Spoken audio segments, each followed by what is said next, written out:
ஆண்டவர் இந்த நாள்ல நமக்கு சொல்றாரு, இன்னைக்கு நமக்கு வாழ்க்கையில போராட்டம் இருக்கா, நிந்தனை இருக்கா, கடன் இருக்கா, எல்லாம் இருக்குது. ஆனா அது எல்லாத்தையும் நினைக்கிறோம்.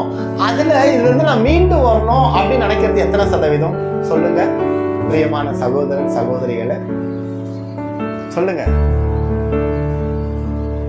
சைலண்டா இருக்குன்னா நம்ம நினைக்கிறதே இல்லை, கம்மி தான். இல்ல ஆசீர்வாதத்தை இழந்திருக்கோமா?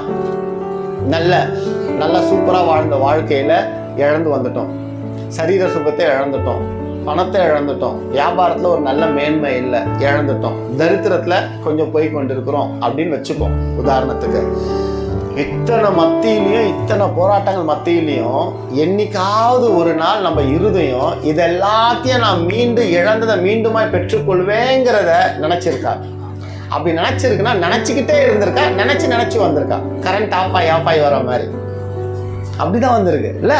ஆனா ஆண்டவர் இன்னைக்கு நம்மளை பார்த்து சொல்லக்கூடிய ஒரு காரியம், நீ அப்படி இராதபடிக்கு உன் நினைவிலே உன் விசுவாசத்திலே நீ நிலைத்திருப்பாயானால், நீ விரும்பினது என்னாலே வரும் என்று நீ விசுவாசிப்பாயானால், காலம் தாழ்த்தினாலும் அதை செய்யக்கூடிய வல்லமை என்னிடத்துல இருந்து புறப்பட்டு உனக்கு வரும்.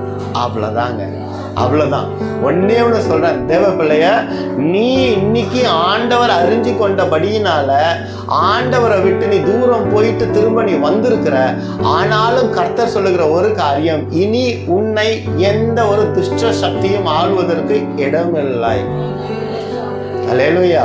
ஒருவேளை ஓடி எனக்கான ஒரு இடம் இதுதான், இந்த இடத்துல நான் இருந்தேன்னா நான் பாதுகாப்பா இருப்பேன், இதை விட்டுட்டு வெளியில வந்துட்டேன்னா எனக்குள்ள என்னமோ பண்ணுதுன்னு ஒரு எண்ணம் நமக்குள்ள இருக்கும்னா, ஆண்டவர் அந்த எண்ணத்துல இருந்து நம்மை விடுவித்து, நீ இந்த உலகத்துல எந்த மூலைக்கு போய் நின்னாலும் அங்கே நான் உன்னோடு இருந்து நீ உனக்கு தீமை வராதபடிக்கு நான் உன்னை பாதுகாக்குகிற தேவன் என்பதை இந்த காலை வேளையில ஆண்டவர் சொல்றாருங்க.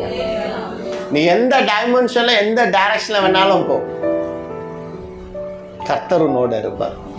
நான் காலையில அழகா சொன்னதுதான் ஒரு காரியம். காலையில அழகா ஆண்டவர் உணர்த்தினார், என்னோட பேண்ட் ஆங்கர்ல இருக்கு, அந்த பேண்ட்டுக்கு மேல குட்டி பேண்ட் இருக்கு, பிள்ளைங்களோட பேண்ட், அது பார்க்க ரெண்டா இருந்தது.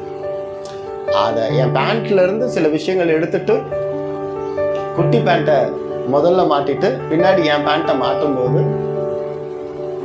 அங்க ஒரு பேண்ட்டு தான் தெரிஞ்சது. அப்ப எனக்கு ஆண்டு உணர்த்தது என்னன்னா, நீ இந்த உலகத்துல இருக்கிற அப்படின்னா எனக்குள்ள நீ வந்துட்டீன்னா இந்த உலகத்துக்கு நீ ஒன்னா தெரியுவ. நீ எனக்குள்ள இல்லாம இருந்தீன்னா ரெண்டா தெரியுவ. அப்போ உன்னை அடிக்க வரவன் உன்னை அடிப்பான், உன்னை பயமுறுத்த வர உன்னை பயமுறுத்துவான், உன்னை கேவலமா பேசுறவன் உன்னை கேவலமா பேசுவான். ஏன் தெரியுமா? நீ என் கூட ஒட்டி தான் இருக்கிற, எனக்குள்ள இல்லை. அப்ப எனக்குள்ள நீ வந்துட்டீன்னா உன்னை திட்ட வருவான், ஆனா என்ன பார்ப்பான், உன்னை பார்க்க மாட்டான். ஏன் தெரியுமா?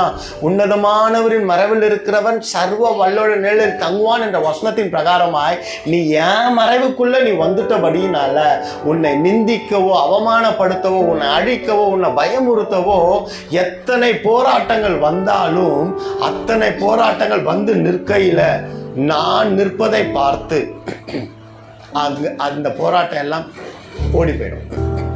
நல்லா பாருங்க, உண்மையா நல்லா பாருங்க. இதை எல்லாருமே பார்த்துருப்பீங்க. காலைல நீங்க எல்லாம் வாக்கிங் போனீங்கன்னு வச்சுக்கீங்களேன், வாக்கிங் போறவங்க ஒரு நாய்க்குட்டியை கூட்டிட்டு போவாங்க, பார்த்துருக்கீங்களா? நாய்க்குட்டியை கூட்டு போவாங்க. அந்த நாய்க்குட்டி என்ன பண்ணும்? அமைதியா போகும். ஒரு நாய் கத்துச்சு, தெரு நாய் கத்துச்சு அப்படின்னா அந்த நாய்க்குட்டி என்ன பண்ணும்? பயங்கரமா கடிக்க போற மாதிரி போகும், கொலைக்கும். அந்த நாய் ஓனர் என்ன பண்ணுவார்னா அந்த டாகை பிடிச்சி வலிப்பார். அந்த ஓனர் அந்த டாகை பிடிச்சி பயங்கரமா வலிப்பார். பார்த்துருப்போமா இந்த இன்சிடென்ட்? கண்ணால பார்த்துருப்போம். ஏன் அந்த நாய்க்குட்டி தெருநாய் குலைக்கும் பொழுது தைரியமா போகுதுன்னா, அது தன் எஜமானன் கையில இருக்குது, எஜமானன் எப்படியோ கயிறை விட்டுற மாட்டார், பிடிச்சி பாருங்கிற தைரியத்துல. அந்த எஜமானன் அந்த கயிறை மட்டும் விட்டுட்டாருன்னு வச்சுப்போமே, அந்த நாய் கத்தோங்கிறீங்க ஓடி வந்து எஜமான் காலில் சுத்தி நிற்கும். ஐயோ இந்த நாய் என்னை கொலைக்குது, கடிக்க போறதுன்னு சொல்லி ஓடி வந்து நிற்கும். அவ்வளவுதான். அப்போ கயிறு விடப்பட்டு சூழ்நிலையில நம்ம இருந்தாலும் நம் கயிறை அவர் கையில கொடுக்கும் பொழுது அவர் பிடிப்பாரே. ஆனால் இந்த உலகத்துல வர யாருக்குமே நம்மளை திட்டுவதற்கு பயமுறுத்துவதற்கு இடம் இல்லைங்க.